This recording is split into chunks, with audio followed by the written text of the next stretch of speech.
Hello students, कैसे हैं आप सभी लोग। मैं शशांक, आपका रीजनिंग होस्ट, रीजनिंग एजुकेटर, स्वागत करता हूं एक बार फिर से आपके अपने यूट्यूब परिवार में। जैसे कि आप सभी को पता है कि अपन लोग एसबीआई क्लर्क के लिए प्रीवियस ईयर बेस्ड पजल का डेली सेशन लेके आ रहे हैं, ठीक है, जिसमें हम लोग 4 पजल डेली देखते हैं, कुछ नई पजल जो कि आपके एग्जाम में एक्सपेक्टेड है प्रीवियस ईयर से रिलेटेड, राइट। उसी के बेसिस पे हम लोग डेली पजल करते हैं। Till now, we have completed 23 parts of this series, previous year based puzzles, and today is the 24th part. Today is the 24th part, and with this part, we will be completing 96 puzzle today, right? If you have not watched all the parts, all the previous parts, then you can watch them uh, in the playlist which is given in the description box, right? So, without wasting any single minute, let's start the session. Before starting the session, I want you all to give a like on the video, जो कि आप लोग नहीं करते तो please session को like जरूर करें, शेयर जरूर करें, और चैनल पर नए हैं तो सब्सक्राइब जरूर करें, right. For the PDF of this class you can join a Telegram channel reasoning शश करके टेलीग्राम चैनल है, आप इसको ज्वाइन कर सकते हैं, जिसकी डिस्क्रिप्शन और कमेंट बॉक्स दोनों जगह पे लिंक दे रखी है। तो स्टार्ट करेंगे आज की अपनी पहली पजल को, जो कि आप सभी के सामने है। Certain number of person sitting in straight line, English और हिंदी दोनों में आप लोगों के लिए अवेलेबल है, तो जैसा भी आप लोगों को कंफर्टेबल लगे आप उसको कर सकते हैं।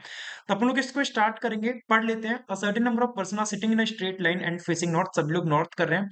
नो टू नोन पर्सन, ये एक लाइन दे रखी है, इसको जरा फोकस करेंगे। नो टू नोन पर्सन, कोई भी दो लोगों को जो जिनके नाम हमें पता होंगे, वो एक साथ sit adjacent to each other, मतलब एक दूसरे के साथ नहीं बैठेंगे। और एक इस लाइन पे फोकस करेंगे, not more than 29% are there in the row, मतलब रो में 29 से ज्यादा लोग नहीं है। स्टार्ट करेंगे इस लाइन से। 4% sit between Z and Y, और वाई तीन राइट में एक्स के। ओके, जेड और वाई के बीच में कितने हैं? 4 लोग हैं। तो 1 2 3 4 इस तरीके से, या फिर वाई 1 2 3 4, जेड और वाई के बीच में 4। Case number 1 and case number 2। और ये भी बोल रहा है वाई थर्ड राइट में, एक्स के 2 छोड़ के एक्स यहां बनेगा, और इसमें 1 2 एक्स यहां बनेगा, ठीक है। 5 लोग बैठे हैं वाई और डब्ल्यू के बीच में, तो देखो वाई और डब्ल्यू के बीच में 5 लोग कैसे बन सकते हैं? केस नंबर 1 में 1 2 3 4 5, तो डब्ल्यू या तो यहां आएगा, या फिर 1 2 3 4 5 डब्ल्यू यहां पे आएगा। सेम इस केस में 1 2 3 4 5 डब्ल्यू या तो यहां पे आएगा, या फिर 1 2 3 4 5 डब्ल्यू यहां पे आएगा। लेकिन मैं आप लोगों को एक बात रिमाइंड कराना चाहूंगा, क्वेश्चन की स्टार्टिंग में ही हमसे बोला था कि नो टू पर्सन, कोई भी दो लोग जो जान पहचान के, मतलब जिनके नाम हमें पता है, एक साथ नहीं बैठे हैं। तो इसका मतलब क्या हो गया? इसका मतलब ये हो गया कि डब्ल्यू इधर से गायब होगा और डब्ल्यू इधर से गायब होगा। उम्मीद करता हूं कि आप लोगों ने इस लाइन को सीरियसली लिया होगा, जो कि हम लोग एग्जाम में क्या करते हैं, अमूमन छोड़ देते हैं ऐसी लाइनों को, और हम डायरेक्ट स्टार्ट करते हैं, और यहीं पे हम लोग का टाइम बर्बाद होता है चार चार पॉसिबिलिटी को बनाने में। क्लियर है ये बात? तो आगे मूव करेंगे फटाफट से। 4 लोग हो गए जेड और वाई के बीच में, वाई थर्ड राइट में एक्स, ओनली 5% वाई डब्ल्यू, ये भी हो गया। 4 लोग बैठे हैं डब्ल्यू और यू के बीच में, डब्ल्यू यू के बीच में 4 लोग बैठे हैं, और U third to the left of I. देखो डब्ल्यू और यू के बीच में कितने लोग बैठे हैं? 4 लोग हैं, तो 1 2 3 4, 1 2 3 4, तो यू अपना या तो यहाँ पे आएगा, लेकिन यहाँ पे बन नहीं सकता, क्योंकि कोई भी दो जान पहचान के लोग, नोन पर्सन, एक साथ नहीं बैठेंगे। तो ओनली 4% है ना डब्ल्यू और यू के बीच में, हाँ, तो 4% डब्ल्यू और यू के बीच में है, तो भैया 1 2 3 4, यू यहाँ तो नहीं आएगा, तो 1 2 3 4 यू यहाँ पे बनेगा। और यू के लिए बोला है U who sits to the third left of I, तो 1 2 आई, है ना।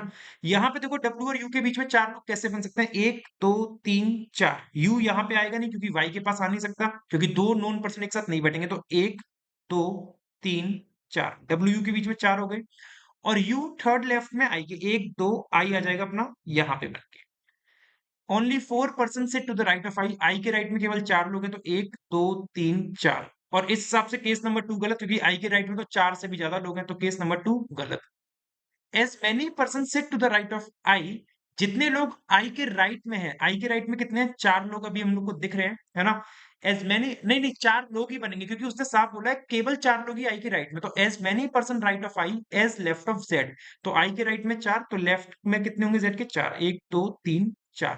उसने कहा था 29 से ज्यादा लोग होने नहीं चाहिए, तो 4 5 6 7 8 9 10 11 12 13 14 15 16, 16 और 4 20, 21, 21 और 2 23, 23 और 1 24, 24 और 4 28। तो केस नंबर 1 अपना क्या बनेगा? सही सॉल्यूशन बनेगा। उम्मीद करता हूं आप लोगों ने भी यही बनाया, right. Let's move on to the second puzzle. Second puzzle आप सभी के सामने आपकी स्क्रीन पे ये गई, जो कि क्यू बेस्ड है, मतलब सीक्वेंस के बेसिस पे है, जो कि इंग्लिश और हिंदी दोनों में अवेलेबल है, राइट? तो फटाफट से देखेंगे इसका सॉल्यूशन क्या बनेगा। 8 person are standing in a queue for movie ticket one after another. केवल 3 लोग खड़े हैं के और एल के बीच में, और एल के बाद खड़ा है। ठीक है जी। के 1 2 3, के और एल के बीच में 3, और एल बाद में खड़ा है, तो एल तो बाद में आ ही गया। ठीक है। सेम के 1 2 3, एल यहाँ पे आ गया, केस 1 एंड केस 2। फिर आपको बोला जा रहा है आई 2 पर्सन बिफोर एल, आई 2 लोग पहले एल के, तो एक और एक दो, और सेम इसमें हो जाएगा आई 2 पर्सन बिफोर एल, और L who is not the last person to stand in queue, L last person नहीं है, तो एल के बाद कम से कम एक पर्सन तो आएगा ही आएगा, ये बात तो हम लोग को डेफिनेट होगी, क्योंकि एल लास्ट नहीं है। अगर अब देखो कितने हो गए, 1 2 3 4 5 6, और यहाँ पे भी 6।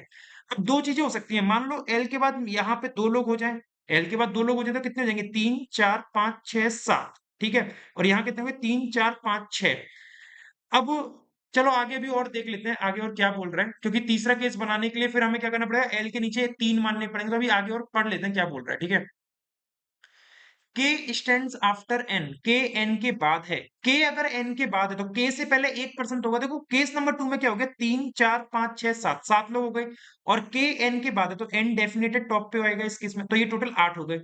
यहाँ पे 3 4 5 6, 6 लोग हैं, और के एन के बाद है, तो इसमें क्या हो सकता है, इसमें मतलब ऐसा हो सकता है कि एन को ऐसे रख दूं और टॉप पे 1 चला जाए, और इसमें ऐसा भी हो सकता था कि एन को टॉप पे रख दूं और एक छोड़ के के बन जाए, ऐसे। ये दो चीज पॉसिबल है इसमें, तो अपन लोग के 8 बन जाएंगे। ठीक है। और ऐसा भी हो सकता था, चलो ठीक है आगे और देख लेते हैं क्या बनेगा।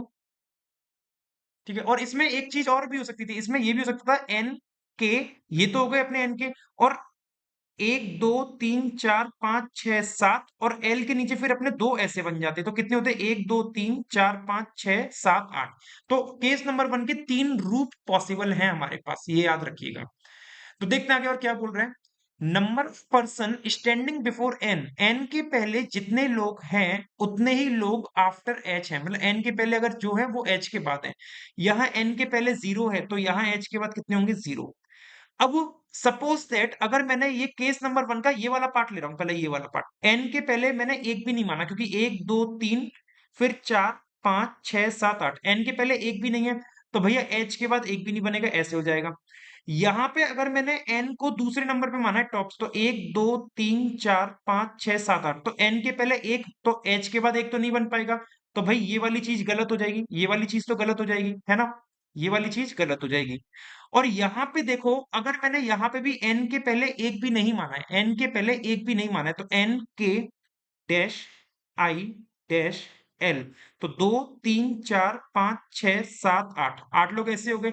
अब ये वाली जो चीज बनी है ना, ये वाली जो चीज बनी है केस नंबर 2 की तरह ही है, केस नंबर 2 की तरह ही है, तो इसको दोबारा बनाने की जरूरत नहीं है, इसको हटा दो। तो यहाँ पे केस नंबर 1 में ये वाला केस पॉसिबल है, एन एक छोड़ के फिर के एक छोड़ के आई, एक छोड़ के एल, इस तरीके से 1 2 3 4 5 6 7 8, ये 8 यहाँ पे फिक्स हो गए, और ये 8 यहाँ पे इस तरीके से फिक्स हो गए। J stands one of the position before M but after G, J मतलब एम के कोई एक पोजीशन पहले है लेकिन बाद में है जी के, तो जी जे एम बनेंगे, जी जे एम, तो जी जे और एम तीनों हो गए, और यहाँ पे जी जे और एम ये तीनों हो गए। Number of person standing after J, J के बाद जो लोग है ना वो कम है उससे पहले, तो जे के बाद जो लोग है वो 3 लोग हैं केस नंबर 2 में, और पहले कितने 4, तो ये वाली चीज कंडीशन सेटिस्फाई कर रही है, ये कंडीशन सेटिस्फाई कर रही है। और यहाँ पे जे के बाद जो लोग हैं वो 4 लोग हैं, कितने हैं, 4 लोग, और पहले कितने हैं, के जी एन मतलब 3 लोग हैं, तो ये कंडीशन तो सेटिस्फाई नहीं करी, तो ये वाला केस भी क्या हो गया, गलत, क्योंकि आपसे बोला है जो जे के बाद खड़े हैं वो कम है, और यहाँ पे केस नंबर 2 में जे के बाद कम आ रहा है, तो case number 2 is the right. उम्मीद करता हूँ आप लोगों ने भी सेम यही बनाया होगा, एन के जी आई जे एल एम एच। ठीक है। तीसरी पजल पे मूव करेंगे दोस्तों। तीसरी पजल आप सभी के सामने बॉक्स बेस्ड पजल है, और 9 बॉक्स रखे गए हैं। 9 box D F G H I J K L are kept one over another in single stack. Okay, English Hindi दोनों में अवेलेबल है। Let's start the solution. बोल रहे हैं कि 9 box D E F G H I J K L are kept one over another in single stack, लेकिन जरूरी नहीं इसी क्रम में हो। आई दो अबव है जे के। ओके, एक और दो, आई दो अबव हो गया जे के, एक और दो। 3 बॉक्सेस हैं आई और एफ के बीच में, और एफ दो अबव है एल से। ओके, 3 बॉक्स है आई और एफ के बीच में, तो ऐसा हो सकता है 1 2 3 एफ यहां बन जाए, या फिर 1 2 3 एफ यहां बन जाए। ठीक है, अब केस नंबर ये वाला जो केस है, इसमें कितने हो गए टोटल डिब्बे? 1 और 3 4, 4 5 6 7, इसमें 7 हो चुके हैं केस नंबर 1 में, और केस नंबर 2 में कितने हो गए? 3 2 5। ठीक है, छोड़ दो अभी। एफ जो कि 2 अवे है एल से, अब देखो एफ अगर 2 अवे है एल से, तो केस नंबर 1 में एल या तो अपना तीसरे नंबर एफ के एक छोड़ के यहां जाएगा या ऊपर चला जाएगा, क्योंकि पॉसिबल है एफ के ऊपर दो लोगों की जगह। तो अभी इस चीज को लिख लेते हैं कि एफ और एल के बीच में एक का गैप आएगा, अभी इसको लिख लेते हैं, बाद में फिक्स करेंगे। ठीक है, लेकिन केस नंबर 2 में एफ और एल के बीच में जो एक का गैप आएगा वो डेफिनेट ऐसे ही बनेगा, क्योंकि ऊपर तो जा नहीं सकता। तो कितने हो गए? 3 4 5 6 7 हो गए। अब जो दो डिब्बे हैं, या तो आई के ऊपर दो होंगे, या एल के नीचे दो, या आई के ऊपर एक और एल के नीचे एक, कुछ भी हो सकता है। H is kept below J, H J के नीचे है। तो केस नंबर 1 में देखो, अगर जे के नीचे एच आएगा तो आपको इससे ये तो पता चल गया कि जे के नीचे कम से कम एक तो आएगा। अगर जे के नीचे एक कम से कम आएगा तो एफ के ऊपर दो डिब्बे नहीं आ सकते, तो एल जो बनेगा वो डेफिनेट एफ से यहां बनेगा, एफ एक छोड़ के एल। ठीक है, इसको थोड़ा सा स्पेशियस कर देते हैं, गंदा सा लग रहा है ऐसे। एफ एक छोड़ के एल। ठीक है, 1 2 3 4 5 6 7 8, और जे के नीचे एच आना है, तो जे के नीचे मिनिमम एक तो आ ही सकता है। तो केस नंबर 1 में भी एफ और एल हमने फिक्स कर लिया है, कोई दिक्कत की बात नहीं है। ठीक है दोस्तों, आगे बढ़ते हैं। लेकिन हम लोग ने जे के नीचे एच आएगा केस नंबर 2 में फिक्स नहीं करा है, तो इस चीज को लिख लेते हैं। जे के नीचे कौन आएगा? एच। ठीक है, दो डिब्बे रखे हैं के और जी के बीच में, तो के और जी के बीच में दो रखे हैं, और जी जो कि इमीडिएट अबव है जे के, जी इमीडिएट अबव है जे के, तो देखो जी अपना डेफिनेट यहां बनेगा, और यहाँ पे जी अपना डेफिनेट यहां बनेगा। और ये भी बोल रहा है कि के और जी के बीच में कितने हैं? दो डिब्बे हैं, के और जी के बीच में दो डिब्बे हैं। तो केस नंबर 2 में 3 4 5 6 7 7 हो चुके हैं। एक दो छोड़ के के नहीं आ पाएगा क्योंकि एफ है, तो एक और एक दो छोड़ के ऐसे बन जाएगा। 3 4 5 6 7 8 9। केस नंबर 2 में पूरे नॉट पे फिक्स हो गए, अब जरूरत नहीं है छेड़खानी करने की, ना के ऊपर ना एल के नीचे। केस नंबर 1 में के और जी के बीच में अगर दो है, तो एक दो एल है लेकिन नहीं बन पाएगा, तो एक दो के अपना यहां बनेगा। तो केस नंबर 1 में भी पूरे नौ डिब्बे फिक्स हो गए, 3 4 5 6 7 8 9। ठीक है जी, जे के नीचे एच आना था, तो एच अपना यहां पे फिक्स हो गया। ये सारी चीजें फिक्स कर दी हमने, यहां पे लिखे हुए का कोई फायदा नहीं है, सारी चीजें हमारी डन चल रही है। आगे पढ़ते हैं दोस्तों, क्या बोल रहे हैं? The number of boxes kept between E and H is the same as the number of boxes kept above D। मतलब जितने E और H के बीच में है उतने D के ऊपर हैं, और more than one box is kept above D, D के ऊपर मोर देन वन है। तो जो आपका इसमें 3 4 5 6 7 8 9, 9 में से दो जगह खाली है, D दूसरे पे तो आएगा नहीं, D अपना डेफिनेट यहाँ आएगा। D के ऊपर तीन आ रहे हैं, तो भैया मेरे E और H के बीच में तीन पॉसिबल है क्या? एक दो तीन not possible, case number 1 is wrong. Case number 2 में डी अपना जो आ सकता है, या तो यहां पे आएगा या फिर अपना यहां पे आएगा। ठीक है, यहां पे एच कैसे फिक्स हो गया? यहां क्यों नहीं हुआ अभी तक एच फिक्स?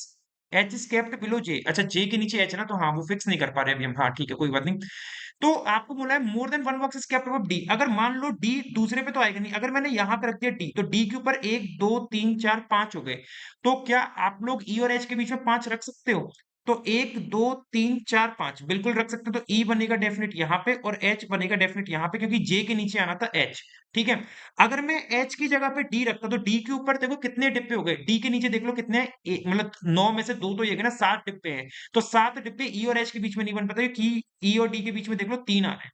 ठीक है, तो यही आपका सही सॉल्यूशन बनेगा। उम्मीद करता हूं कि आप सभी को ये वाली चीजें क्लियर हो गई होंगी। ठीक है, डी को सही से फिक्स कर देते हैं एक बार। डी आ जाओ इधर।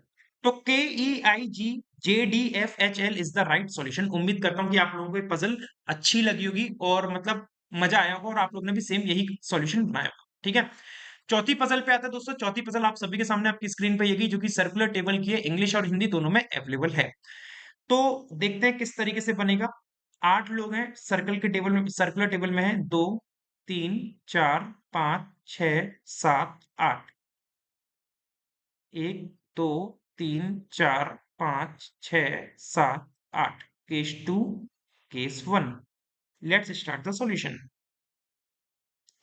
बोला गया है आपको कि एस 2% अवे है टी से, एस से 2% अवे फ्रॉम टी, और टी हु से थर्ड लेफ्ट ऑफ आर, और सभी लोग कहां देख रहे थे? सभी लोग सेंटर में देख रहे हैं। तो टी 3 लेफ्ट में आर के, तो आर अगर ये गया 1 2 3, टी 3 लेफ्ट में हो गया आर के इस तरीके से 1 2 3 टी, ठीक है। और एस 2% अवे है टी के, तो 1 2 एस या तो यहां बनेगा या 1 2 एस अपना यहां बनेगा।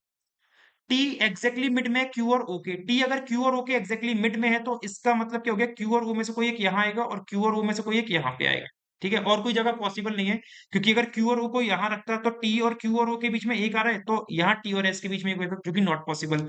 अगर दो छोड़ के क्यू और ओ को यहाँ रखता है तो दो छोड़ के आर अपना है, तो नहीं हो पाता। और टी के सामने क्यू और ओ तो आ ही नहीं सकते हैं, ठीक है। सेम इसमें देख लो, अगर क्यू और ओ को यहाँ रखता हूं तो ही काम बनेगा, अगर एक छोड़ के क्यू और ओ को यहाँ रखूं तो एक छोड़ के नहीं बनेगा, और दो छोड़ के करूंगा तो यहाँ पे आर है, बन नहीं पाएगा, तो क्यू और ओ ऐसे ही बनेंगे, ठीक है।